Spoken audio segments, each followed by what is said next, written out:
US and China, I think you cannot take more than 10,000 US dollar from China when you are about to board to the plane, right?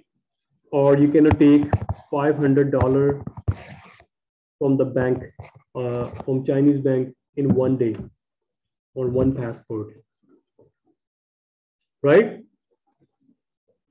And maximum amount you can take with yourself to international travel only $10,000, not more than that. Maybe in Corona they have increased this value or not, but I think, which I know, is not more than 10,000.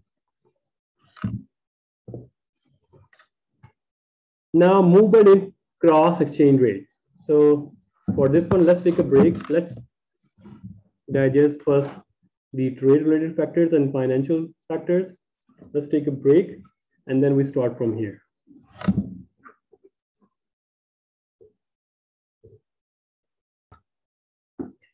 Okay, class, welcome back after the break. We were discussing the summary of how factors that can affect the exchange rate. So let's just talk about the government controls here. I told you that they're going to be, slide, but I think that's in somewhere next chapter, not here. So let's just discuss this. So when government impose foreign exchange barriers, for example, we have this equilibrium here. And what happened? The income level or interest rate rises in a country. If interest rate rises in home currency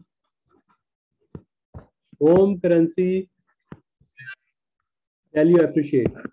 But if home currency value appreciate, it means home currency products looks more expensive to outside world. So government don't want that. When government don't want that, so government plays foreign exchange barrier. Government maintains the same equilibrium rate. So in that case, the market forces of demand and supply cannot do anything. The exchange rate equilibrium will not move up or down.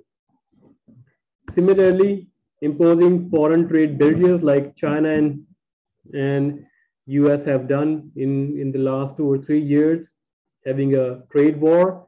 In that case, although the signs are that the yuan should push upward too much, but we don't see any kind of movement. Why? Because there is a government that is imposing foreign trade barriers. Similarly, intervening in foreign exchange markets, government can also impose foreign exchange barriers by not just directly imposing trade barriers or any exchange barriers. It just intervene to the to the exchange market, foreign exchange market, and can bring the value of foreign currency or home currency upward or downward. For example, what if the US has a trade agreement that it cannot have a trade barrier or cannot impose trade barrier and tariffs on any imported goods? But if its dollar value is going up, it means US products looks more expensive to outside world. So same while US wants to export its own goods as well. So what happens if there is a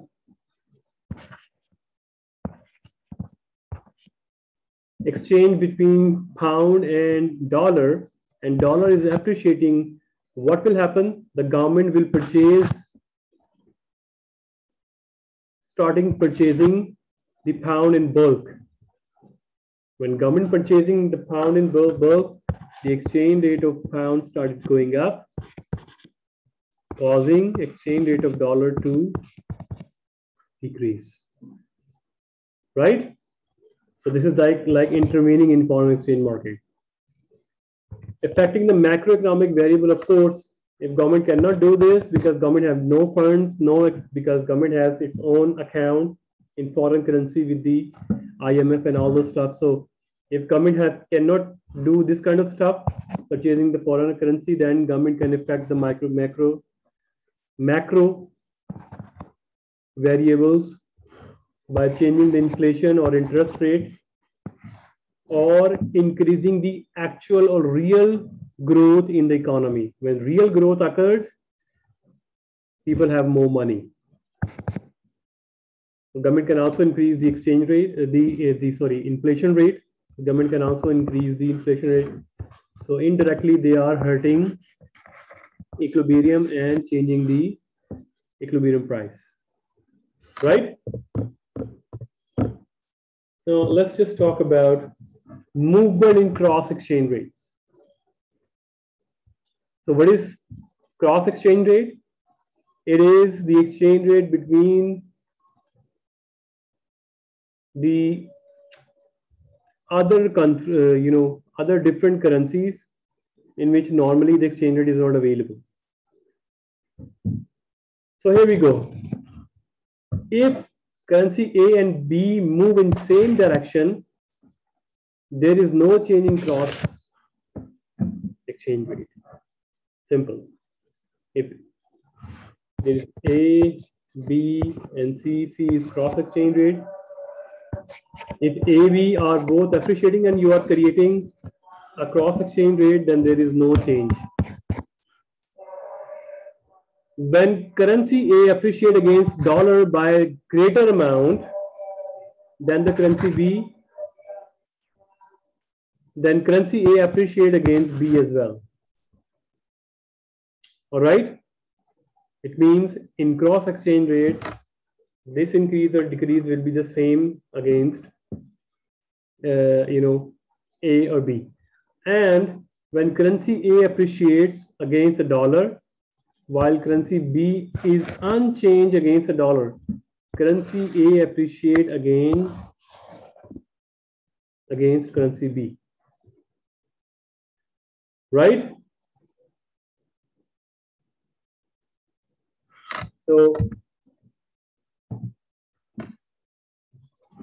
here we go. So we have three currencies. We have currency A, we have dollar, and currency B. First, if currency A appreciates and B appreciate against dollar, so cross exchange rate will be the same. Second, when currency appreciate against dollar by greater amount,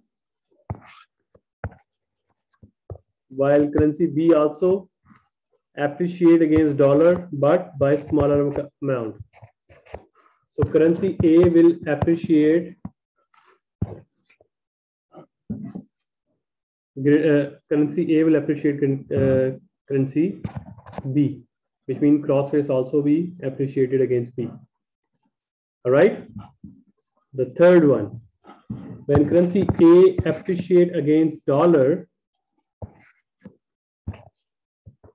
but currency B exchange rates are, they didn't change. For example, currency A appreciate against dollar by 2%. Then currency A will be appreciated against currency B by the same amount, 2%. Right? Oliver, Meena, Thara. Right.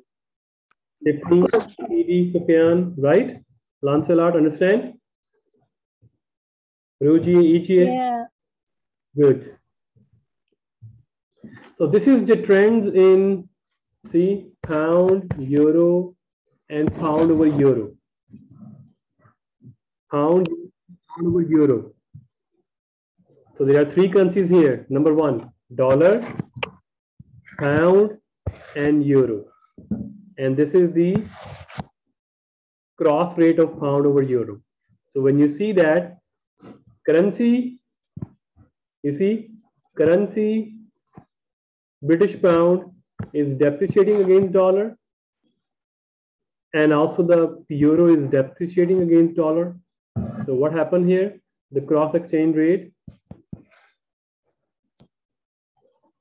is basically the, okay, here I think this currency. Yeah, there is no change between between the ratios.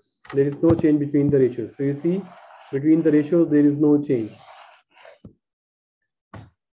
So here we go. When there is greater change, do we have a greater? One is depreciating and here is appreciating.